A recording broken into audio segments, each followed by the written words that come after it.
नमस्कार साथियों, group D छात्रों के लिए एक और बेहतरीन सेशन लेकर आया हूं एक्सपेक्टेड प्रैक्टिस सेट का। इसमें लेटेस्ट एग्जाम पे जो सवाल पूछे जा रहे हैं उस पर आधारित सवाल हैं और उससे रिलेटेड जो क्वेश्चन आके आने वाले शिफ्टों में पूछे जा सकते हैं उस पर भी आधारित सवाल। बहुत ही इंपॉर्टेंट क्वेश्चंस हैं, तो इस सेशन को पूरा शुरू से लेके अंत तक जरूर देखिएगा। चलिए शुरुआत करते हैं। पहला सवाल कह रहा है द्विघात समीकरण हमारा कौन सा होगा। कई बार एग्जाम में इस तरीके से सवाल दे दिया जाता है जहां पे 4 ऑप्शन दिए रहते हैं और आपको बताना रहता है इनमें से कौन सा द्विघात समीकरण है या कौन सा द्विघात समीकरण नहीं है। द्विघात समीकरण के लिए आप सभी को मालूम होगा कि जो इस तरीके के हमारे समीकरण होते हैं ax square plus bx plus c बराबर 0, ऐसे समीकरण को हम लोग द्विघात समीकरण कहते हैं। अगर किसी बच्चे को नहीं मालूम है तो नोट कर लो, लेकिन इसमें कुछ शर्तें और भी होती हैं। पहली शर्त ये होती है कि कभी भी हमारा जो a है वो 0 नहीं हो सकता। इसके अलावा शर्त होती है कि जो a और b और c हैं ये संख्याएं हमारी हमेशा वास्तविक होनी चाहिए। इसके अलावा भी शर्त होती है, क्या शर्त होती है कि जो इसकी x की घात है,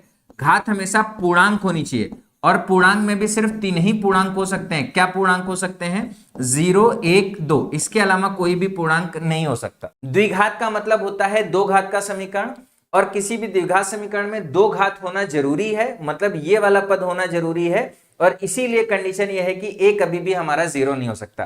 कहने का मतलब क्या है कि अगर मैं इसको समझाने की कोशिश करूं तो अगर मैं बोलूं ये हमारा द्विघात समीकरण है तो ये भी हमारा द्विघात समीकरण है और ये भी हमारा द्विघात समीकरण है और ये भी हमारा द्विघात समीकरण है, ये सारे के सारे हमारे द्विघात समीकरण है। लेकिन अगर मैं बोलूं कि ये क्या हमारा द्विघात समीकरण है तो ये हमारा द्विघात समीकरण नहीं है। क्यों? क्योंकि इसमें x की घात 2 मिसिंग है, 2 हमको चाहिए ही चाहिए। अगर साथ में कोई घात नहीं है तो भी चलेगा, अगर एक घात है तो भी चलेगा, दो घात और कांस्टेंट नंबर है तो भी चलेगा। यहाँ पे जो a b c होते हैं वो अचर पद होते हैं, x हमारा चर पद होता है। अब देखो जैसे ये हमारा ऑप्शन है, यहाँ पे b है, √3 है, 2 है, b है, √32 है, तो ये जो हमारे हैं ये हमारे अचर पद हैं और ये हमारा b चर पद है। तो कई बार हमेशा बच्चे ये सोचते हैं कि हमेशा चर पद x होता है, ऐसा नहीं है। b में भी हमारा चर पद हो सकता है। b की घात 2 कहीं दिख रही नहीं दिख रही तो ये हमारा द्विघात समीकरण नहीं होगा। अगले पर बढ़ते हैं। x दिख रहा है, x स्क्वायर दिख रहा है और √3x दिख रहा है। देखो इससे मतलब नहीं है कि इसमें रूट लगा है कि नहीं लगा है, x की घात देखनी है तो आपको x की घात 1 दिख रही है, 2 दिख रही है, 1 दिख रही है और बाकी सारे के सारे नंबर दिख रहे हैं और वो नंबर वास्तविक संख्याएं हैं, चाहे रेशनल हो चाहे इरेशनल हो। परिमेय या अपरिमेय कोई भी संख्या हमारी हो सकती है। अच्छा, साथ के साथ आपको यह भी ध्यान रखना है कि जो x की घात 2 वाला पद है वो कहीं कट तो नहीं रहा है। तो यहाँ पे x की घात 2 वाला सिर्फ एक ही पद है, कहीं से कटेगा नहीं, ये इसमें हमारा रह जाएगा। तो यही हमारा द्विघात समीकरण है। बहुत सारे बच्चे इस सवाल में गलती क्या करेंगे, वो देखेंगे b हमारा सही है तो आंसर क्या टिक कर देंगे, बी ऑप्शन ना। यहाँ पे सवाल में एक और स्टेप बढ़ा दिया गया है।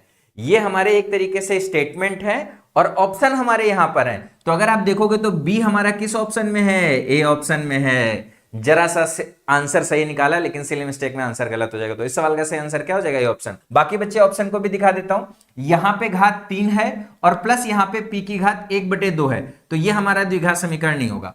अगर यहां पर आप वर्ग भी करोगे तो भी आपका क्या मिलेगा, x + 3 = 0। यहां पे घात कितनी है, 1, तो ये भी हमारा द्विघात समीकरण नहीं है। उम्मीद करते हैं सवाल को बहुत अच्छी तरीके से समझ गए होंगे। अगले सवाल पे चलते हैं। कह रहा है 1 वर्ष पहले साकेत और तिलक की आयु का अनुपात क्रमशः 5:6 है। 4 साल बाद यह अनुपात 6:7 हो जाता है। तो साकेत की वर्तमान आयु ज्ञात करो। देखो इस सवाल को सॉल्व करने का बहुत बेहतरीन तरीका मैं आपको सिखाने जा रहा हूं। बस सवाल को कैसे सॉल्व कर रहा हूं इसको ध्यान रखिए और इस तरीके के जितने भी सवाल आएंगे उसी तरीके से आप सॉल्व करना। देखो इसमें 3 बातें कर रहा है। एक तो 1 वर्ष पहले की बात कर रहा है, एक 4 साल बाद की बात कर रहा है और एक वर्तमान की बात कर रहा है।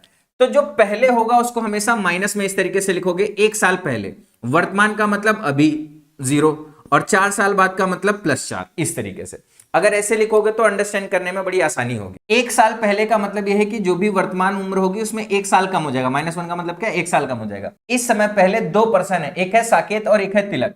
साकेत और तिलक की आयु का अनुपात दिया हुआ है 5:6 और क्या कह रहा है, 4 साल बाद। 4 साल बाद कहां से, वर्तमान से 4 साल बाद। ये सेंटेंस हमारा खत्म हो गया। 4 साल बाद ये अनुपात 6:7 होगा, मतलब वर्तमान से 4 साल बाद यहां पर यह अनुपात कितना हो जाएगा, 6:7 हो जाएगा। अब आयु के केस में एक बात को हमेशा याद रखा करो कि जब अगर 2 आदमी हैं तो 2 आदमी की उम्र, पहले आदमी की उम्र अगर x साल बढ़ी तो दूसरे आदमी की भी उम्र x साल बढ़ेगी। जैसे इस सवाल के केस में यहां से आओगे तो 1 साल बढ़ेगा, यहां से यहां जाओगे तो 4 साल, तो टोटल यहां कितना बढ़ेगा, 5 साल बढ़ेगा। इसी तरीके से यहां भी टोटल कितना बढ़ेगा, 5 साल बढ़ेगा। मतलब दोनों की उम्र सदैव बराबर बराबर बढ़ेगी।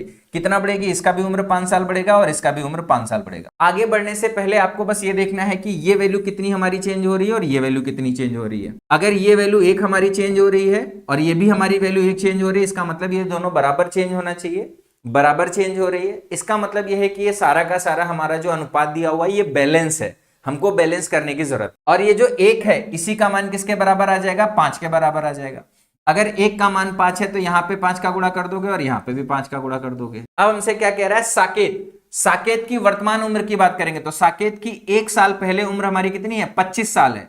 तो यहां से वर्तमान में जाएगा तो 1 साल बढ़ जाएगी, कितनी हो जाएगी? 26 साल हो जाएगी। और यही हमारे सवाल का क्या हो जाएगा? आंसर हो जाएगा। अच्छा, ऐसे सवालों में कई बार ऐसा होता है कि ये नंबर हमारे बराबर नहीं होते, तो इनको हम लोग क्रॉस मल्टीप्लीकेशन मेथड से सॉल्व करते हैं। कैसे सॉल्व करते हैं? ध्यान से देखना। इसका गुणा इधर और इसका गुणा इधर। ध्यान से देखो, मैं इसको फिर से यहाँ पे रेशियो लिख रहा हूं। ये 5 और 6 का रेशियो है, ये 6 और 7 का रेशियो है। यहाँ पे कितना बढ़ा है? 5 और यहाँ पे भी कितना बढ़ा है? 5।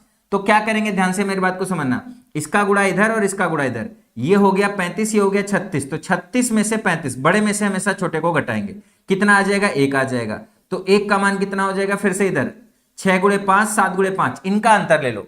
ये हो गया 35 और ये हो गया 30। 35 में से 30 घटाओगे तो कितना आ जाएगा? 5 आ जाएगा। मतलब 1 का मान 5 आ गया। और ये जो हमेशा आता है ना, ये किस रेशियो के लिए आता है? जो ऊपर वाला नंबर लिखा है। अगर 1 का मान 5 है तो इसका मान कितना हो जाएगा? 25 और इसका मान कितना हो जाएगा? 30। फिर से वही, ये जो मान है कहां पर है? यहां पर है। अगर यहां पर 25 है तो वर्तमान में कितना हो जाएगा? 26 हो जाएगा। इस तरीके से करेंगे तो भी आंसर कितना आ जाएगा? 26। ये वाला तरीका कब लगाते हैं? जब यहां पे वैल्यू समान नहीं रहती। उम्मीद करते हैं कि इस बात को बहुत अच्छी तरीके से समझ गए। अगले सवाल पे चलते हैं। ये हमारा नंबर दिया हुआ है इस तरीके से, ध्यान से देखो, और हमसे कह रहा है कि ये नंबर हमारा किसके बराबर है। ये देखने में तो बड़ा खतरनाक सा लग रहा है। ये हमारा एक तरीके से सिंप्लीफिकेशन का सवाल है। अब देखो, अगर आप ध्यान से देखोगे तो सवाल में और उत्तर में डिजिट को कहीं पे भी चेंज नहीं कर रहा है। यहां पे भी 3 नंबर का गुणा है और नीचे भी 3 नंबर का गुणा है। तो इस सवाल में पूछना क्या चाह रहा है? मैं आपको बताऊं, इस सवाल में सिंपल वो दशमलव की पोजीशन पूछना चाह रहा है कि कितने अंक पे दशमलव बनेगा। अब आपको क्या करना है इस सवाल में? आपको ये देखना है कि सवाल में कितने अंक पे टोटल दशमलव बनना है। तो आपका जो ऑप्शन होगा उसमें भी टोटल उतने ही अंक पे दशमलव बनना चाहिए। जैसे यहां पे देखोगे तो 4, एक 5 और एक 6। यहां पर देखोगे तो टोटल कितने अंक पे दशमलव बनना है? 6 अंक पे दशमलव बनना है। तो यहां पे भी हमारा टोटल 6 ही होना चाहिए। यहां पे देखो कितना हो गया? 4, यहां पे कितना हो गया? 2 और यहां पे 3। 4 2 6 3 कितना हो गया? 9। आंसर होगा? नहीं होगा। 2 3 2 5 आंसर होगा? नहीं होगा। 4 2 6 2 8 आंसर होगा? नहीं होगा। 3 यहां पे है ही नहीं। 3 टोटल कितना हो गया? 6। हमको कितना चाहिए था? 6। यहां पे भी हमारे कितने हैं? 6 अंक पे दशमलव है। सवाल में 6 है तो उत्तर में भी 6 अंक पे दशमलव होना चाहिए। आंसर हमारा क्या हो जाएगा? D option. उम्मीद करते हैं कि कॉन्सेप्ट इसका आप बड़ी अच्छी तरीके से समझ गए होंगे। अगले सवाल पे चलते। क्वेश्चन बने, कह रहे 2 की पावर x, 4 की पावर 12, 8 की पावर 3 बराबर है 16 की पावर 11। तो कह रहा है x का मान बताओ। देखो, इस तरीके से घातांक वाले बहुत सारे सवाल एग्जाम में आते हैं। इसका मैं आपको बेसिक भी बता दूंगा और इसका मैं शॉर्टकट भी बता रहा हूं। अगर यही क्वेश्चन मेरे एग्जाम में आता तो मैं कैसे इस सवाल को करता, ध्यान से देखना कितना आसान मैं बनाने जा रहा हूं। अगर मैं बाएं तरफ को सॉल्व करूंगा तो क्या मिलेगा? x मिलेगा, 12 दूना 24 मिलेगा, 3 त्रिका 9 मिलेगा और यहां पे कितना मिल जाएगा? 44 मिल जाएगा। अब देखो, ये 33 हो गया। 44 में से 33 घटाओगे तो x का मान कितना आ जाएगा? 11। ये हमारा उत्तर है। अब देखो, हो सकता है कि आप में से कुछ बच्चे इस बात को पकड़ गए होंगे कि आंसर कैसे है और कुछ बच्चे इस बात को पकड़ ही नहीं पाए होंगे कि कैसे आंसर है। तो मैं आपको कॉन्सेप्ट सिखाता हूं। सबसे पहले बाएं वाले को सॉल्व करना है और बाएं वाले में 3 टर्म है। ये पहले से आपका सरल है। सबसे पहले इनको और इनको सॉल्व करना सीखो। तो इसका कॉन्सेप्ट ये है कि अगर कभी भी इस तरीके से लिखा हुआ है a की पावर m और इसकी पावर n, तो इसका मतलब होता है a की पावर m गुणे n। और आप इसको ऐसे भी लिख सकते हो a की पावर n गुणे m, और फिर से इसको ऐसे भी लिख सकते हो a की पावर n और पावर m। मतलब जब पावर की पावर होती है तो आपस में क्या हो जाता है? गुणा हो जाता है। इस तरीके से। तो अगर आप ध्यान से देखोगे तो ये 4 है। 4 को क्या लिख सकते हो? 2 की पावर 2 और उसकी पावर क्या लिख सकते हो? 12 हो जाएगा। तो 12 दूना कितना हो जाएगा? 24 हो जाएगा। यहां पे भी क्या लिख सकते हो? 2 की पावर 3, 8 होता है 2 की पावर 3 और इसकी पावर क्या हो जाएगा? 3 हो जाएगा। इसी तरीके से यहां पे भी जो 16 है इसको क्या लिख सकते हो? 2 की पावर 4 और इसकी पावर क्या लिख सकते हो? 11 लिख। बात समझ पा रहे हैं सभी लोग? अब देखो, इसमें अगला कॉन्सेप्ट क्या लगेगा? कभी भी अगर इस तरीके से a की पावर m और गुणे में क्या है? a की पावर n, बेस आपका समान है और बीच में क्या लगा है? गुणे का चिन्ह लगा है।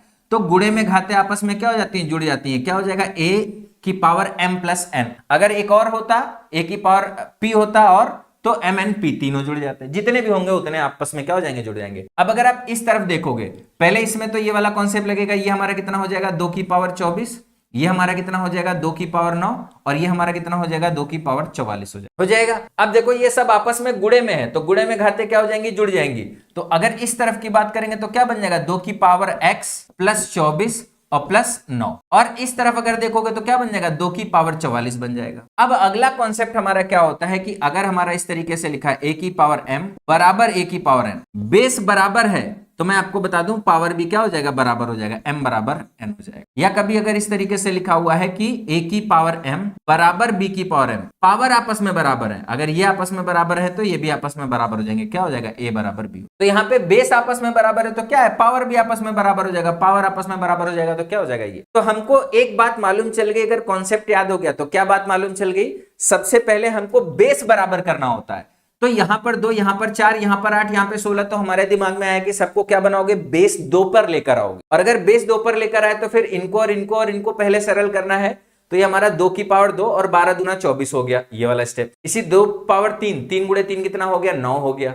यहाँ 2 की पावर 4, 11 चौक कितना हो गया, 44 हो गया। फिर इधर की जितनी भी पावर होंगी वो आपस में जुड़ जाएंगी, x हो गया 24 हो गया 9 हो गया, x 24 9। इधर की पावर और इधर की पावर आपस में क्या हो जाएंगी, बराबर। तो इधर की पावर सीधे लिखा x प्लस 24 प्लस 9, और इधर की पावर लिखा कितना 44, इसको बराबर कर दिया, x का मान कितना आ गया था 11। हालांकि समझाने में मुझे बहुत समय लगा है, लेकिन अगर एक बार आप समझ गए और इसी सवाल को भी अगर आपने 2-3 बार प्रैक्टिस कर लिया तो दोबारा ऐसा कोई भी सवाल आपसे गलत नहीं होगा और बड़े आसानी से 2 से 3 सेकंड में आपका आंसर आ जाएगा। जवानी भी कर सकते हैं ऐसे कई सारे सवाल। ठीक, चलो अगले सवाल। कह रहा है विष्णु ने अपनी 10वीं पारी में x रन बनाए, ये रन बनाने के बाद उसके प्रति पारी औसत में 8 रन की वृद्धि हुई, यदि नया औसत 28 है तो कह रहा है x का मान क्या हो। देखो कभी भी क्रिकेट में बैटिंग या बॉलिंग दोनों के सवाल हैं तो मैं आपको सिखा रहा हूं कि एलिगेशन का कॉन्सेप्ट लगा दो, बड़ी आसानी से आ जाएगा। वैसे तो आप इसमें टोटल सम मेथड भी लगा के बड़े आसानी से निकाल सकते हो, कोई बहुत दिक्कत की बात नहीं है। भाई 10वीं पारी में x रन बनाए हैं तो कह रहा है औसत 8 रन बढ़ गया है, और अगर नया औसत हमारा 28 है और औसत कितना बड़ा है, 8 से बड़ा है, तो पुराना औसत हमारा कितना हो जाएगा, 20 हो जाएगा। पहले औसत हमारा 20 था, अब औसत हमारा कितना है, 28 है। 10वीं पारी में x रन बनाए हैं मतलब इसके पहले कितनी पारी खेली होंगी, 9 पारी खेली होंगी, तो 10 पारियों का टोटल कितना हो जाएगा, टोटल होता है औसत गुणे संख्या, तो 10 पारी का टोटल इतना हो गया। 9 पारी का टोटल कितना हो जाएगा, 9 पारी का औसत कितना है 20, और कितनी पारियां हैं 9, तो 9 पारी का टोटल हो जाएगा औसत गुणे संख्या। 10 पारियों के टोटल में से 9 पारियों का टोटल घटा दोगे तो आपको क्या मिल जाएगा, 10वीं संख्या मिल जाएगी। 10 के टोटल में 9 का टोटल घटाओगे तो कौन सी संख्या मिल जाएगी, 10वीं संख्या मिल जाएगी, यही बात। अब ये देखो हमारा कितना हो जाएगा 280, ये हमारा कितना हो जाएगा 180, और आंसर हमारा कितना आ जाएगा 100। इसी सवाल में अगर थोड़ा सा डेटा डिफिकल्ट होता, अगर ये लगाने में दिक्कत होती तो एलिगेशन लगा के इस सवाल को बड़ी आसानी से कर सकते। कैसे, ध्यान से समझना। पहले कितनी पारियां थी, 9 पारियां थी, अब कितनी पारी, 1। 9 पारी और 1 पारी को मिक्स कर रहे हैं तो टोटल कितना बन रहा है, 10 पारी। कुल 10 पारियों का जो औसत है सवाल में कितना दिया हुआ है, 28 दिया हुआ है। इन 9 पारियों का औसत अभी हमने बताया कितना हो जाएगा, 20 हो जाएगा। तो ये जो 10वीं पारी है इसमें कितने रन बना है, x, इसी x का मान बताना है। अब एलिगेशन लगा दोगे। अब देखो ये संख्या हमेशा इसके और इसके बीच में होती है। अब कैसे एलिगेशन लगता है, ये हमारा रेशियो है, इसको रेशियो में भी बनाओगे तो कितना आ जाएगा, 9 और 1। अब देखो इनका अंतर यहाँ पे लिखोगे, 28 और 20 घटाओगे कितना आ जाएगा, 8। अब देखो ये जो 1 है इसी का मान 8 के बराबर है, तो इस 9 का मान किसके बराबर हो जाएगा, 72 के बराबर। ये बढ़ा है कितना, 8, कहां हो गया 28। अब ये बढ़ेगा कितना, 72, यहां पे पहुंच जाएगा कितना हो जाएगा, इसका मान हो जाएगा 72 प्लस 28, वैल्यू कितनी आ जाएगी, 100। एलिगेशन से भी लगा सकते हो। यहां पे अगर कोई टिपिकल नंबर होगा तो भी बड़े आसानी से आंसर रहेगा, यहां पे टिपिकल नंबर होगा तो कैलकुलेशन थोड़ा सा बड़ा हो सकता है। उम्मीद करते हैं कि बात को समझ गए होंगे। आंसर हो जाएगा डी ऑप्शन। अगला सवाल कह रहा है ब्याज की गणना 10 मासिक चक्रवृद्धि आधार पर करने पर x रुपए की राशि पर 12% वार्षिक दर से 2.5 वर्ष में प्राप्त धन 50,578 होता है। कह रहा है x का मान ज्ञात कीजिए कितना होगा। अब देखो अगर देखने में इतने भड़कीले सवाल एग्जाम में आएंगे तो बच्चों को बहुत डर लगता है। अब जिनको कॉन्सेप्ट मालूम हो तो वो इस सवाल को आसानी से बना लेंगे, लेकिन अगर कॉन्सेप्ट ही नहीं मालूम है तो क्या करेंगे, देख के डर जाएंगे और आगे बढ़ जाएंगे। देखो कभी भी अगर इस तरीके से बोले 10 मासिक, 8 मासिक, 6 मासिक ब्याज निकालना है तो सबसे पहले ये देखो कि सालाना ब्याज को महीने में कन्वर्ट करो। 12 महीने का दर क्या है, 12%। अगर 12 महीने का दर 12% है तो 10 महीने का दर कितना हो जाएगा, एक एक नियम लगाओ। 10 महीने का दर 10%, 12 महीने का दर 12%, 1 महीने का दर 1%, 10 महीने का दर 10%। अब जो समय दिया हुआ है उसको 10-10 महीने में कन्वर्ट करो। समय कितना दिया हुआ है, 2.5 साल, 2.5 साल का मतलब हो गया 2 साल 6 महीना, 2 साल का मतलब हो गया 24 महीना, आधा साल का मतलब हो गया 6 महीना, मतलब टोटल कितना महीना हो गया? 30 महीना हो गया। और इस 30 महीने को 10-10 महीने में अगर आप ब्रेक करोगे तो 10-10 महीने के कितने चक्र बनेंगे? 3 चक्र बनेंगे। अब इसी सवाल को आप ऐसे भी समझ सकते हो कि ब्याज दर हमारा 3% हो गया और 3 चक्र का ब्याज लगेगा, मतलब 3 बार ब्याज लगेगा। अब हमारा रेट हो गया 10% और टाइम को मान सकते हो, ऐसे भी सवाल को समझ सकते हो, रेट हमारा 10% हो गया और टाइम 3 साल हो गया, सेम आंसर आएगा। अब आपको मालूम है कि अगर 10% रेट है और चक्रवृद्धि हो रहा है तो 10% का मतलब होता है 1/10, 10 से कितना हो जाएगा? 11 हो जाएगा। कितने साल में? 1 साल में। लेकिन अगर यही 3 साल की बात करेगा तो इसमें सक्सेसिव चेंज लगेगा, 10 के क्यूब से कितना हो जाएगा? 11 का क्यूब हो जाएगा। अब देखो ये मूलधन हो गया, ये मिश्रधन हो गया। आपको किसका मान दे रखा है? मिश्रधन का मान दे रखा है। किसका मान निकालना है? मूलधन। जिसका मान निकालना है उसको ऊपर, जिसका मान दिया उसको नीचे। 11 का क्यूब, 11 का क्यूब को 1331 भी लिख सकते हो, और जो मान दिया हुआ उससे क्या कर दोगे? गुणा कर दोगे। अब देखो इसके आगे सवाल को सॉल्व करने का 2 तरीका है। एक तो 11 के क्यूब से इससे भाग कर दो, 11 का क्यूब मतलब होता है 1331, इस 11 के क्यूब का मतलब हो गया 1331। धीरे धीरे 11 से 3 बार भाग कर दो तो भी आपका आंसर आ जाएगा। यहां पे यूनिट डिजिट का कॉन्सेप्ट भी लगा सकते हो। अब देखो ये हमारा है उत्तर, अगर मैं इस 1331 को इस तरफ ले आऊं, मतलब उत्तर में किसका गुणा करूं? 1331 का गुणा करूं, तो हमको क्या मिलना चाहिए? 3 जीरो, और 8 के बाद में क्या मिलना चाहिए? 3 जीरो मिलना चाहिए। तो इस चीज को भी आप ऑप्शन से वेरीफाई कर सकते हो कि कौन सा ऑप्शन सही होगा। अब देखो इसमें हमारे 4 जीरो हैं, अगर हमने उत्तर में 1331 का गुणा किया, मतलब इसमें 1331 का गुणा कर दिया तो क्या आ जाएगा? 4 जीरो आ जाएंगे। हमको कितने जीरो चाहिए? 3 जीरो। ये आंसर होगा नहीं। अब यहाँ पे 3 जीरो बनना है, हो जाएगा, लेकिन यहाँ पर अगर मैंने 2 के बाद में 3 जीरो लिया तो देखो क्या होगा? 2 का 1 में गुणा होगा, 2 आ जाएगा और 3 जीरो बन जाएंगे। ये चाहिए नहीं, कितना चाहिए? ये चाहिए, तो ये भी ऑप्शन नहीं है। इसी तरीके से 6 का गुणा 1 में करेंगे 6 आ जाएगा, ये भी नहीं चाहिए। 8 का गुणा 1 में करेंगे कितना आ जाएगा? 8, यही चाहिए, बस यही हमको चाहिए, 8000 ही तो चाहिए था। आंसर हमारा क्या हो जाएगा? A option. दूसरा तरीका जो मैंने बताया, आप 11 से 3 बार भाग कर दोगे तो भी आपको आंसर मिल जाएगा। ठीक, चलो अगले सवाल पे बढ़ो। कह रहा है एक घड़ी जिसका अंकित मूल्य 10,000 है, 40% और k% की क्रमिक छूट पर उपलब्ध है। यदि घड़ी का विक्रय मूल्य 2400 रुपए है तो कह रहा है k का मान ज्ञात करो। मैं आपको बता दूं एग्जाम में कई बार इस तरीके के सवाल आते हैं जहां पे 2 बार का भी डिस्काउंट देगा, कई बार आपको 3 बार का भी डिस्काउंट दे सकता है। अगर 2 बार का डिस्काउंट देके 1 का मान दे दे, दूसरे का मान पूछ ले, या 3 बार का डिस्काउंट देके 2 बार का मान देके 1 बार का मान पूछ ले, तो क्या करना है? ध्यान से मेरी बात को समझना। सबसे पहले ये हमारा अंकित मूल्य हो गया, ये हमारा विक्रय मूल्य हो गया, मतलब इतने के सामान को इतने में बेच दिया। आप सबसे पहले ये लिख दोगे। ये हमारा फाइनल प्रोसेस हो गया कि जो 10,000 का सामान है उसको कितने में बेच दिया है? 2400 में बेच दिया। अब क्या करोगे? जितने भी आपको डिस्काउंट दे रखे हैं उनसे भाग कर दो। जैसे इसमें एक डिस्काउंट दे रखा है 40%, 40% का मतलब हो गया 2/5। 5 का सामान है तो 2 छोड़ देगा, 5 का सामान है तो 2 छोड़ देगा, कितने में बेच देगा? 3 में बेच देगा। तो 5 इधर आ गया, 3 इधर आ गया। अब अगर यही एक और दिया होता तो वो भी यही करते। क्या करते? मान लो अगर 10% लिखा होता एग्जाम्पल के तौर पर, तो 10 का सामान एक छोड़ देते, कितने में कर देते? 9 में कर देते। और मान लो के का मान निकालना होता, तीसरा डिस्काउंट के है तो के का मान बताओ कितना है। तो बस इस रेशियो को चेंज करना। अब यहाँ पे दूसरा डिस्काउंट नहीं दिया तो मैं इसको हटा दे रहा हूँ, ये आपको समझाने के लिए मैंने बताया था कि कभी अगर दिया भी जाएगा तो बड़े आसानी से कर लोगे। अब यहाँ पे एक डिस्काउंट दिया है और दूसरा निकालना है, तो जो डिस्काउंट दिया उससे भाग कर दिया। अब यहाँ पे 5 से भाग करोगे कितना आ जाएगा? 2000 आ जाएगा। और यहाँ पे 3 से भाग करोगे कितना आ जाएगा? 8000 आ जाएगा। अब सॉरी 800 आ जाएगा। एक बार 2 से और भाग कर दोगे तो यहाँ पे कितना आ जाएगा? 1000 आ जाएगा। और यहाँ पे कितना आ जाएगा? 2 से भाग करोगे तो 400 आ जाएगा। एक जीरो हटा दोगे तो क्या हो जाएगा? 100 का सामान 40 में जा रहा है, 100 का सामान 40 में जा रहा है, तो मतलब कितना डिस्काउंट हो रहा है? 60% का डिस्काउंट हो रहा है। और यही हमारे सवाल का क्या हो जाएगा? आंसर। बहुत ही बेहतरीन तरीका है ऐसे सवालों को सॉल्व करने का। टिपिकल डेटा होगा तो भी बड़े आसानी से इस कॉन्सेप्ट से हमारा आंसर आ जाए। ठीक, चलो अगले सवाल पे चलो। कह रहा है मृदुल के प्रतिदिन के काम के घंटे में 25% की वृद्धि हुई और उसके प्रति घंटे मजदूरी में 20% की वृद्धि हुई। तो कह रहा है उसका दैनिक आय कितने प्रतिशत की वृद्धि हुई। अब देखो अगर कोई मजदूर मजदूरी कर रहा है तो उसकी आय कैसे होती है कि भाई अगर हम मान लो उसको इस तरीके से दे कि 500 रुपए प्रति घंटा है, तो अगर वो 4 घंटे काम करेगा तो 500 गुणे 4, 5 घंटे काम करेगा तो 500 गुणे 5, मतलब आय जो होगी वो 2 बातों पे निर्भर करेगी कि उसकी मजदूरी कितनी है और वो कितनी देर तक काम कर रहा है। तो 2 बातों पे निर्भर करेगा, एक मजदूरी की दर, किस दर से हम उसको मजदूरी दे रहे हैं, और दूसरा हमारा क्या हो जाएगा? समय। दोनों का जब गुणा करेंगे तो क्या मिलेगा? उसका कुल आय मिलेगा। अब कभी भी इस तरीके से 2 संख्याएं दे रखी हैं, इनका गुणा तीसरी संख्या के बराबर है। कभी भी अगर हम इसमें x% का बदलाव करें, इसमें y% का बदलाव करें और इसमें बदलाव पूछा जाए तो हमेशा याद रखना ये सक्सेसिव परसेंटेज चेंज का कॉन्सेप्ट लगता है। जैसे अगर आप इसी सवाल को ध्यान से देखोगे तो क्या हो जाएगा? कह रहा है कि मृदुल मृदुल के प्रतिदिन काम के घंटे में 25%, 25% का मतलब 1/4, 4 था तो काम 4 था तो कितना कर दिया, 5 कर दिया। और कह रहा है उसकी प्रति घंटा मजदूरी 20%, 20% का मतलब 1/5, 5 से कितना कर दिया, 6 कर दिया। अगर आप ध्यान से देखोगे तो कुल आय कितनी हो जाएगी, पहले कितनी थी 20, अभी कितनी हो जाएगी 30, तो कितनी हो गई 20 से 30 हो गई, कितना बढ़ गया 2 से 3 हो गया, तो कितना बढ़ गया 1/2, 1/2 का मतलब कितना हो गया 50% हो। अगर आप ध्यान से देखोगे तो ये सक्सेसिव चेंज ही है। आप देखो ना, एक क्या है 4 से 5 हो रहा है, दूसरा हमारा क्या हो रहा है 5 से 6 हो रहा है। अगर आप ओवरऑल देखोगे तो क्या होगा, 5 से 5 कट जाएगा, 2 से 2 कट जाएगा, कितना आ जाएगा 2 से 3 आ जाएगा। देखो वही तो आ गया ना जो यहाँ पे आ रहा है, मतलब फिर से कितना आ जाएगा 50%। और इसको सक्सेसिव चेंज के फॉर्मूले वाले से भी निकाल सकते हैं। फॉर्मूला हमारा क्या कहता है, अगर इसमें हमारा x% का चेंज है, इसमें हमारा y% का चेंज है, तो इसमें जो हमारा टोटल चेंज आएगा क्या आ जाएगा, x plus Y plus X Y upon 100% का चेंज आ जाएगा। आप इस फॉर्मूले से भी निकाल सकते हैं। और ये फॉर्मूला तब और काम आता अगर यहीं पर हमारा 13% लिखा होता, यहीं पर हमारा 11% लिखा होता, 17% लिखा होता, 19% लिखा होता, तो फिर इस तरीके से करने में कैलकुलेशन बहुत बड़ा हो जाता। तब ये फॉर्मूला लगाते तो ये सवाल को क्या कर देता, आसान कर देता।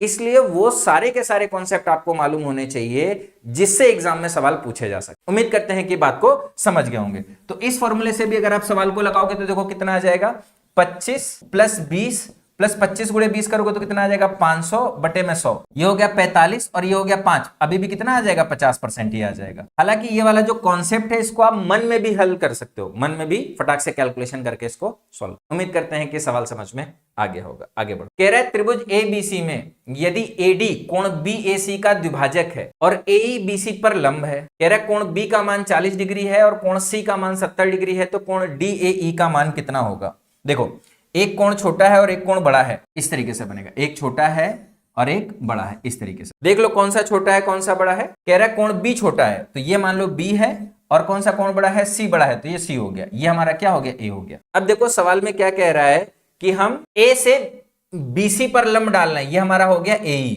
इससे इस पे लंब डाल दिया, ये हमारा हो गया AE।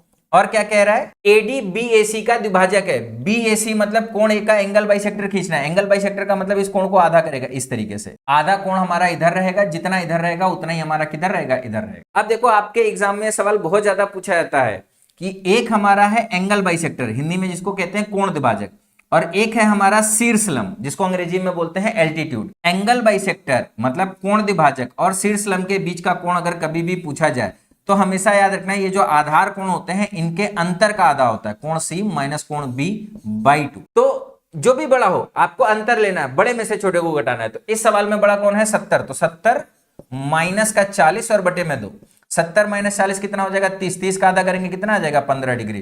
तो इस सवाल का सही उत्तर कितना हो जाएगा C। उम्मीद करते हैं कि बात को बहुत अच्छी तरीके से समझ गए होंगे। अगला सवाल देखिए, कह रहा है घनाभ का आयतन 5a² माइनस 80b² है, दिए गए विकल्पों में से कौन सी इस घनाभ का संभावित विमाएं हो सकती है। अब देखो ये क्वेश्चन 2022 की परीक्षा में पूछा हुआ है, बट फिर भी मैंने यहाँ पे ले लिया है क्योंकि ये थोड़ा सा नए वेरिएशन का सवाल है और इस वेरिएशन पे अगर एग्जाम में सवाल आया तो आपसे छूटे ना, इसलिए बस मैंने इस सवाल को ले लिया। अब ध्यान से मेरी बात को समझना, कैसे करोगे इसको। देखो यहाँ पर आयतन दिया हुआ है और यहाँ पर भुजाएं दी हैं, तो आपको एक बात मालूम होना चाहिए कि जो घनाभ का आयतन होता है वो लंबाई गुणे चौड़ाई गुणे ऊंचाई होता है। तो एक तो तरीका ये हो गया कि आप इन तीनों का गुणा करके देखो, इन तीनों का गुणा करके अगर आपका ये बन रहा है तो यही आपका क्या हो जाएगा, जो भी ऑप्शन सही होगा उससे आपका आयतन कितना बन जाएगा, इतना बन जाएगा। अगर किसी को कुछ भी नहीं मालूम है तो इतने से आप आंसर निकाल सकते। और वैसे सवाल से भी इसको सॉल्व किया जा सकता है। अगर ये बात समझ में आ रही है कि ये हमारा आयतन है तो आयतन में क्या है, तीन चीजों का गुणा है, तो हमको इसको फैक्टराइज कर देना है, गुणनखंड में तोड़ देना है और बड़ी आसानी से टूटेगा। देखो कैसे टूटेगा, ऑप्शन को भी देखोगे तो सभी में 5 तो आ ही रहा है, तो सबसे पहले 5 अलग कर लो, 5 अलग कर लिया तो क्या मिल जाएगा, a² माइनस 16b² मिल जाएगा।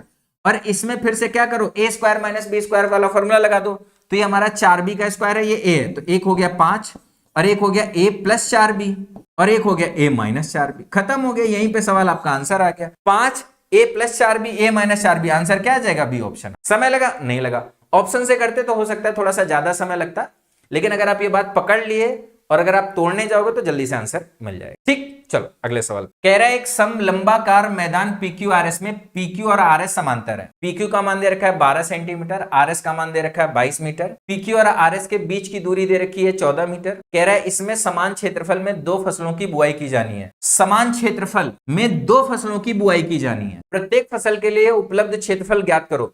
अब देखो कहना ये चाह रहा है कि एक हमारे पास में खेत है, खेत में 2 फसल बोना है और दोनों का क्षेत्रफल बराबर बराबर रखना है। मतलब एक फसल के लिए आपको क्या मिलेगा, आधी जमीन मिलेगी। और कह रहा है प्रत्येक फसल के लिए उपलब्ध क्षेत्रफल बताना है। मतलब आपको पूरे एरिया का क्षेत्र, मतलब पूरा एरिया नहीं बताना है, उसका आधा एरिया बताना है। और ये हमारा कैसा है मैदान, समलंब के आकार का है। और समलंब का क्षेत्रफल क्या होता है, ध्यान से समझो, 1/2 समांतर भुजाओं की लंबाई और उनके बीच की दूरी। तो अगर आप ध्यान से देखोगे तो समांतर भुजाएं कौन सी हैं, PQ और RS। और PQ और RS का मान दे रखा है, मतलब 12 + 22। 1/2 समांतर भुजाओं की लंबाई का योग 12 + 22 और इनके समांतर भुजाओं के बीच की दूरी कितनी दे रखी है, 14 दे रखी है। बस यही हमारा आंसर हो जाएगा। लेकिन ये हमारा क्या है, टोटल एरिया है। एक फसल के लिए निकालना है तो इसका भी क्या कर दोगे, आधा कर दोगे। अब देखो ये हमारा कितना हो गया 34, 2 से भाग कर दोगे कितनी बार जाएगा, 17 बार जाएगा। यहाँ पे 2 से भाग कर दोगे कितनी बार जाएगा, 7 बार जाएगा। 17 में 7 का गुणा कर दोगे कितना हो जाएगा, 119। यही हमारे सवाल का क्या हो जाएगा, उत्तर। उम्मीद करते हैं कि बात को समझ गए। अगला सवाल देखिए, कह रहा है 2 मिश्रणों A और B के संघटन निम्नलिखित मिश्रण A में तांबा और टिन अनुपात 1:2 है। मिश्रण B में तांबा और टिन का अनुपात 1:3 है। यदि मिश्रण A और B को समान मात्राओं में मिलाकर मिश्रण C बनाया गया तो मिश्रण C में तांबा और टिन का अनुपात ज्ञात करो। सबसे पहले तो मैं आपको यह बता दूं कि ऐसे सवालों में सिली मिस्टेक बहुत ज्यादा होता है। क्या सिली मिस्टेक होता है कि बच्चे किस चीज का रेशियो दिया है, किस चीज का रेशो पूछा है, ये ध्यान नहीं देते, तो वहां पे सिली मिस्टेक हो सकता है। अब जैसे अगर आप देखोगे तो तांबा और टिन का रेशियो पहले में दिया है, तांबा और टिन का रेशियो दूसरे में दिया है और पूछा भी तांबा और टिन ही गया है। अगर गलती से यही टिन और तांबा पूछा जाता तो हमको ध्यान देना, मतलब पहला हमारा हेडक खत्म हो गया कि हमारा सारी जगह पे सेम ही रेशियो चल रहा है, तो अब हेडक लेने की जरूरत। अब दूसरा, इसमें 3 वेरिएशन के सवाल बनते हैं। पहला आपको दिया रहेगा समान मात्रा में मिलाया जाता है। दूसरा आपको दिया जाएगा कि ये समान मात्रा में मात्रा की वैल्यू नहीं दे रखी है। किसी सवाल में ऐसा बोल सकता है कि समान मात्रा की जगह पे ये बोलेगा कि इसका 25 किलो इसका 25 किलो मिला रहे हैं, इसका 4 लीटर इसका 4 लीटर मिला रहे हैं। या कई बार ऐसे बोलेगा 2 समान धारिताओं वाली समान धारिताओं का कंटेनर है, उसमें पहला भरा है, दूसरे में भी पहला, मतलब पहले वाले में ये भरा है, दूसरे वाले में ये भरा है और दोनों को मिक्स कर दे रहे हैं, मतलब समान धारिता को मिला है। फिर बात वही है, कहने का मतलब कुल मिला जुला के चाहे क्वांटिटी दी है चाहे नहीं दी है, अगर समान मात्रा में मिला रहे हैं तो टोटल क्वांटिटी सेम है। और कैसे इसको करेंगे ध्यान से देखो। अब इसमें आपका क्या है, तांबा है, टिन है, और तांबा और टिन को मिलाकर क्या बनना है, कुल A बनना है। जैसे अगर हम A की बात करेंगे तो A में हमारा तांबा 1 है, टिन 2 है, तो A की जो कुल मात्रा हो जाएगी कितनी हो जाएगी, 3 हो जाएगी। इसी तरीके से B की बात करेंगे तो B में तांबा हमारा 1 है और टिन हमारा कितना है, 3 है, कुल हमारा कितना हो जाएगा, 4 हो जाएगा। तो अगर ऐसे सवालों में बोले कि समान मात्रा में मिलाया जा रहा है तो इसका मतलब यह है कि जो कुल है इसका जितना होना चाहिए उतना ही इसका भी होना चाहिए, टोटल दोनों का बराबर बराबर होना। तो अब रेशियो में अगर 2 चीजें हैं अलग अलग बराबर करना है तो बड़ा सिंपल, इनका एलसीएम बना लेते हैं। इनका एलसीएम होता है 12, इसको 12 बनाने के लिए 4 का गुणा करेंगे। अब इसमें 4 का गुणा किया है तो ये किससे बना हुआ है, इससे, तो इसमें भी 4 का गुणा हो जाएगा। यहाँ पर 12 बनाने के लिए 3 का गुणा करेंगे, इसमें भी 3 का गुणा हुआ है तो यहाँ पे भी 3 का गुणा, यहाँ पे भी 3 का गुणा। अब अगर कह रहा है A और B दोनों को मिला देंगे तो मिला दोगे तो टोटल कितना बन जाएगा, इतना हो जाएगा, 12 और 12 24 हो जाएगा। हालांकि इसकी जरूरत नहीं है, आपको तांबा और टिन निकालना है तो यहाँ पे तांबा 4, यहाँ पे 3, टोटल तांबा कितना हो जाएगा 7, यहाँ पे टिन 8 और 9, 9 8 कितना हो जाएगा 17, 7 और 17 का आपका क्या आ जाएगा, रेशियो आ जाएगा। यही आपको सवाल में पूछा गया है और यही आपके सवाल का क्या हो जाएगा, उत्तर। उम्मीद करते हैं कि बात को समझ। अगला सवाल कह रहा है यदि संख्या 8 से विभाज्य है तो y का न्यूनतम मान ज्ञात। कभी भी अगर इस तरीके से सवाल बोले कि न्यूनतम मान ज्ञात करो और अधिकतम मान ज्ञात करो, और वो न्यूनतम और अधिकतम अगर ऑप्शन में दे रखे हैं तो आपको कुछ करने की जरूरत ही नहीं है, सीधे सीधे ऑप्शन को वेरीफाई कर दो। अब जैसे अगर इन सब में सबसे न्यूनतम कौन है, 1, तो आप क्या करो, यहाँ पे 1 रख के देखो कि क्या हमारा 8 से भाग जाएगा कि नहीं। जैसे हमने कहा 4 1 6, आपको 8 की डिविजिबिलिटी का नियम मालूम होना चाहिए। क्या नियम होता है कि आखिरी के 3 अंकों में 8 से भाग जाएगा तो संख्या में 8 से भाग जाएगा। लेकिन मैं आपको बता दूं इसका एक शॉर्टकट वर्जन भी होता है कि अगर तीसरी संख्या, अगर ये हमारी कैसी है, सम है, तो हमें इसमें देखने की जरूरत नहीं, हमको सिर्फ 2 ही में देखना है। जैसे हमारा 16 है, इसमें भाग देके देखना है कि भाग जाएगा कि नहीं। अगर 16 में 8 से भाग दोगे तो भाग जाएगा, मतलब यही हमारा आंसर हो गया। जैसे इसके बाद अगर मान लो ये आंसर नहीं होता तो हम क्या करते हैं, 36 में भाग जाएगा 8 से, नहीं जाएगा तो 3 हमारा आंसर नहीं होता। फिर आगे बढ़ते, अब यहाँ पे सबसे छोटी संख्या 1 है और 1 हमारा आंसर है, तो बस इसी को टिक करके आगे बढ़ जाओगे, अगले ऑप्शन को चेक करने की जरूरत ही नहीं है। उम्मीद करते हैं कि बात को समझ पा रहे हो।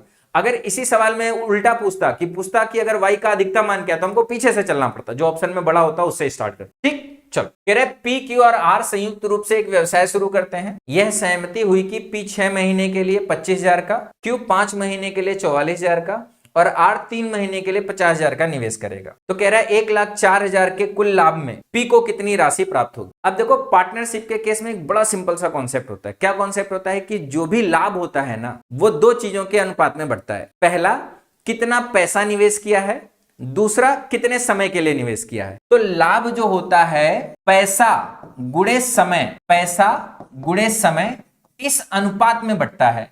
तो अगर हम पी क्यू आर की बात करें तो पी ने 6 महीने के लिए कितना पैसा लगाया हुआ है, 25,000 पैसा लगाया हुआ है। क्यू ने, ये हमारा पी का हो गया। अगर क्यू की बात करेंगे तो क्यू ने कितने समय के लिए, 5 महीने के लिए कितना पैसा लगाया हुआ है, 44,000 लगाया हुआ है। इसी तरीके से अगर आर की बात करेंगे तो आर ने 3 महीने के लिए टोटल कितना पैसा लगाया हुआ है, 50,000 लगाया हुआ है। अब अगर आप ध्यान से देखोगे तो रेशियो है, तो रेशियो में क्या है कि 3 जीरो सभी जगह पे है, 1000 से भाग कर दिया तो बैलेंस रह गया। अब आगे किसी और संख्या से कट सकता है, 5 से और कट सकता है, 5 से भाग कर दिया, यहाँ पे 5 से भाग कर दिया, यहाँ पे 5 बार जाएगा, 5 से यहाँ पे भाग हो चुका है, 5 से यहाँ पे भाग करेंगे 10 बार जाएगा। क्या और किसी संख्या से भाग जा सकता है, इसमें 2 से और भाग जा सकता है, इसमें भी 2 से भाग जा सकता है, इसमें भी 2 से, तो 2 से भाग कर दिया 22 बार चला गया, 2 से भाग कर दिया 3 बार चला गया और 2 से भाग कर दिया 5 बार चला गया। अब अगर आप ध्यान से देखोगे तो ये हमारा कितना हो जाएगा 15, ये हमारा कितना हो जाएगा 22 और ये हमारा कितना हो जाएगा 15। तो पी क्यू आर को किस अनुपात में पैसा मिलेगा, लाभ का 15:22:15। अगर हम लोग देखें तो टोटल तीनों को मिलाकर कितना पैसा मिलेगा, तीनों को जोड़ोगे तो कितना आ जाएगा 15 15 30 और 30 और 22 कितना आ जाएगा 52। इस टोटल का मान सवाल में दे रखा है, किसके बराबर है, इसके बराबर है। साफ साफ दिख रहा है 52 दूना कितना होता है 104, तो 2 का गुणा हो रहा है। किसका मान पूछ रहा है, पी का मान पूछ रहा है, तो इसका डबल करेंगे कितना आ जाएगा 30 और 3 जीरो लगा दो तो पी का मान कितना हो जाएगा 30,000 हो जाएगा। उम्मीद करते हैं कि बात को समझ पा रहे होंगे। आंसर क्या आ जाएगा ए। अगले सवाल की तरफ बढ़ो। क्या कह रहा है, 2 पाइप ए और बी एक टंकी को क्रमशः 36 मिनट और 48 मिनट में भर सकते। दोनों पाइप एक ही समय में खोले जाते हैं और कुछ समय के बाद पाइप बी को बंद कर दिया जाता है। यदि टंकी आधे घंटे में भर जाती है तो पाइप बी को कितने मिनट में बंद कर दिया गया।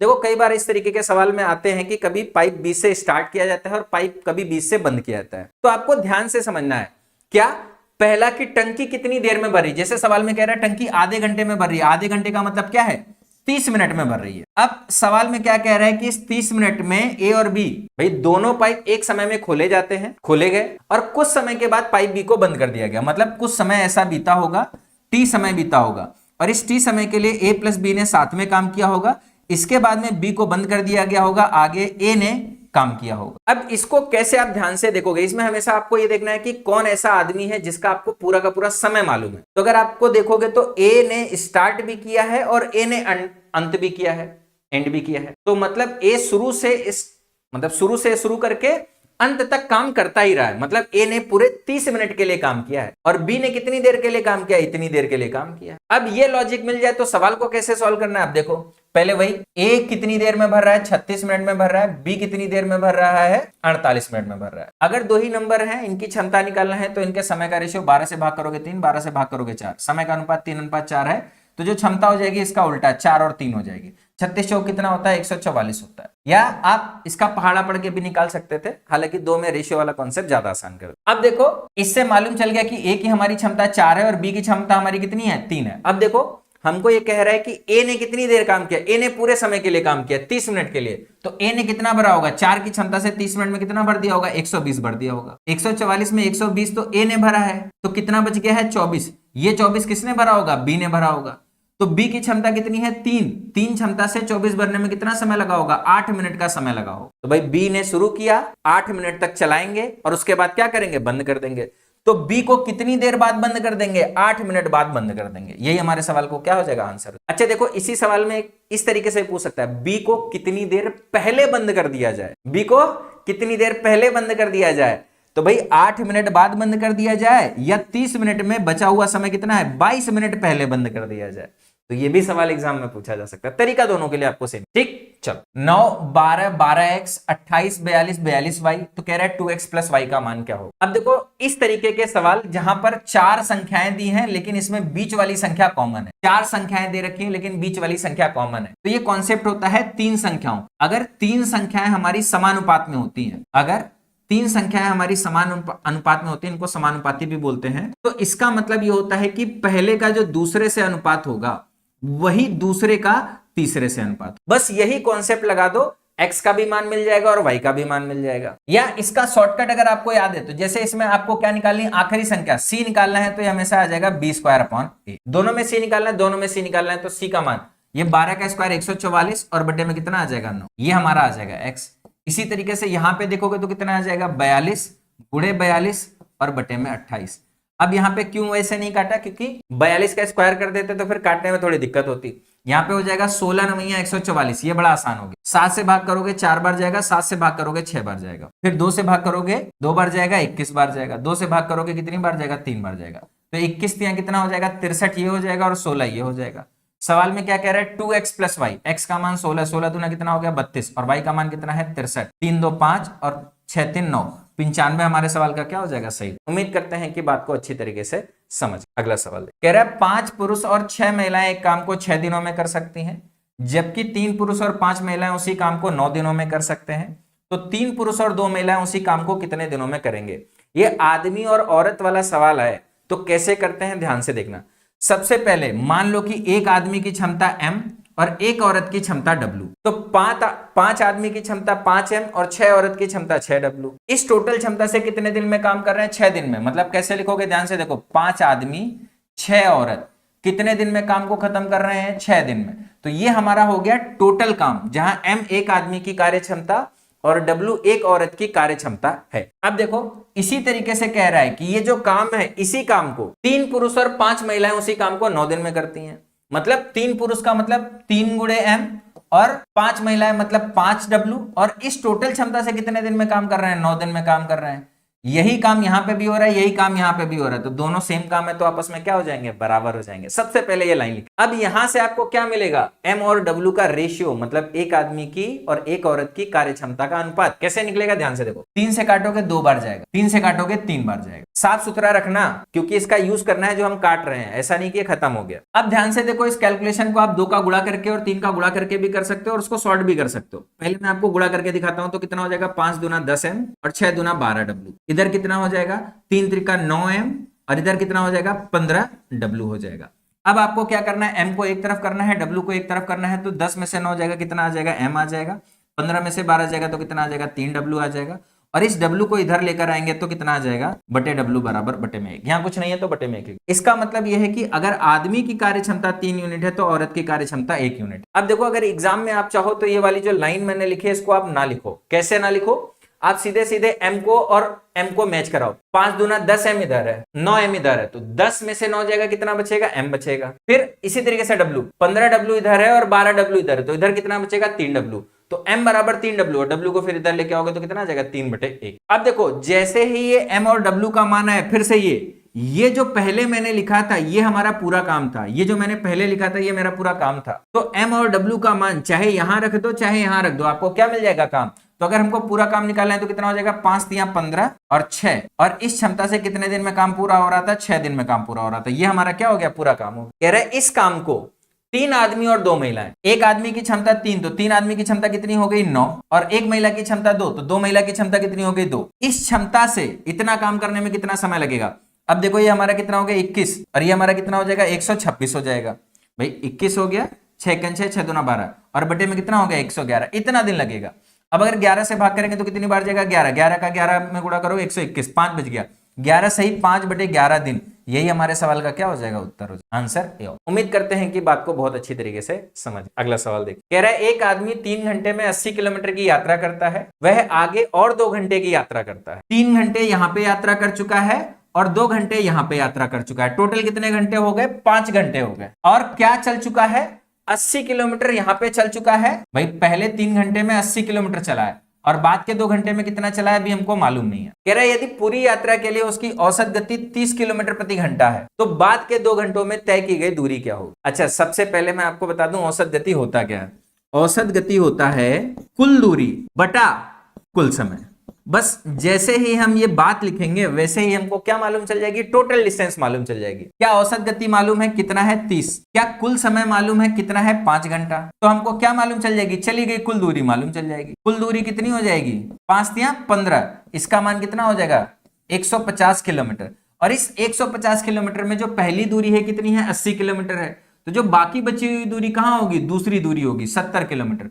तो सवाल में यही पूछ रहा है कि तो बाद के 2 घंटों में तय की गई दूरी कितनी है, कितना हो जाएगा 70 किलोमीटर हो जाएगा। ये हमारे सवाल का उत्तर हो। चलिए एक और सवाल देखते हैं क्या कह रहा है। यदि सेक ए का मान कॉसेक 3a माइनस 50 डिग्री के बराबर है तो 4a और 3a न्यून कोण है, मतलब ये कह रहा है ये वाला और ये वाला न्यून कोण है। तो कह रहा है a प्लस 75 का मान क्या हो। कभी भी अगर 2 कोण न्यून कोण है और वो इस तरीके से है, कैसे है, ध्यान से मेरी बात को समझना कि सेक के किसी एक एंगल का मान, जैसे अगर इस तरीके से लिखा हुआ है सेक ए बराबर कॉसेक बी, क्या tan a बराबर कॉट बी, मतलब एक तरफ tan होना चाहिए दूसरी तरफ कॉट होना चाहिए, एक तरफ सेक होना चाहिए दूसरी तरफ कॉसेक होना चाहिए, जो आपस में कन्वर्ट होते हैं। सेक कॉसेक में बदलता है, कॉसेक सेक में बदलता है, tan कॉट में बदलता है, कॉट tan में बदलता है। इसी तरीके से साइन ए और कॉस बी दिया हो, अगर इस तरीके से आपको एग्जाम में सवाल दिया हो तो मैं आपको बता दूं हमेशा रट्टा मार के रखो, क्या कॉन्सेप्ट निकलता है a प्लस बी बराबर होता है 90 डिग्री। अच्छा, इसका उल्टा भी सही है, अगर सवाल में ऐसा दिया है तो ऐसा भी होता है, मतलब ये वाइस वर्सा दोनों तरफ से चलता है। एग्जाम में ये सवाल बहुत ज्यादा पूछे जाते हैं, कई बार यहाँ पे साइन और यहाँ पे कॉस कर देगा, कई बार यहाँ पे सेक यहाँ पे कॉसेक कर देगा, कई बार यहाँ पे टेन और यहाँ पे कॉट कर देगा। तो अगर ये आपस में बराबर है तो मतलब दोनों एंगल का सम कितना हो जाएगा 90 डिग्री। कंडीशन क्या है कि ये भी न्यून कोण है ये भी न्यून कोण है, तभी तो टोटल कितना मिलेगा 90 डिग्री मिलेगा। तो यहाँ पे ऑलरेडी दिया देखो दोनों न्यून कोण है, भाई ये न्यून कोण है और ये न्यून कोण है, तो इसमें से 50 घटाओगे तो और छोटा मिलेगा, मतलब न्यून कोण ही मिलेगा। ठीक, तो इन दोनों कोणों का योग करेंगे तो 4 3 7 है, माइनस का 50 कितना हो जाएगा 90 डिग्री हो जाएगा। ये 50 इधर जाएगा कितना हो जाएगा 7a बराबर हो जाएगा 140 डिग्री। a का मान कितना हो जाएगा 20 डिग्री। सवाल में क्या कह रहा है a प्लस 75 का मान बताना है, तो a प्लस 75 इसमें अगर हम 20 जोड़ेंगे, मतलब 75 में 20 जोड़ेंगे तो कितना आ जाएगा 95। यही हमारे सवाल का क्या हो जाएगा आंसर। उम्मीद करते हैं कि इस कॉन्सेप्ट को बहुत अच्छी तरीके से समझ गए होंगे। ये एग्जाम का बहुत रिपीटेड पैटर्न है, एग्जाम में बार बार सवाल पूछा जाता है, तो उसको बहुत अच्छी तरीके से याद रखें। आज के सेट में मैंने इतने ही क्वेश्चन रखे हैं, उम्मीद करते हैं कि ये सेशन आपको पसंद आया होगा, सारे के सारे क्वेश्चन का सोल्यूशन आपको बहुत अच्छे से समझ में आया होगा। अगर सेशन अच्छा लगा है तो वीडियो को लाइक करेंगे, और ऐसे ही बेहतरीन कॉन्सेप्ट को सीखना चाहते हैं तो अभी सब्सक्राइब करें पाठशाला रेलवे एग्जाम्स को। मिलते हैं नेक्स्ट वीडियो में, तब तक के लिए बाय बाय, टेक केयर।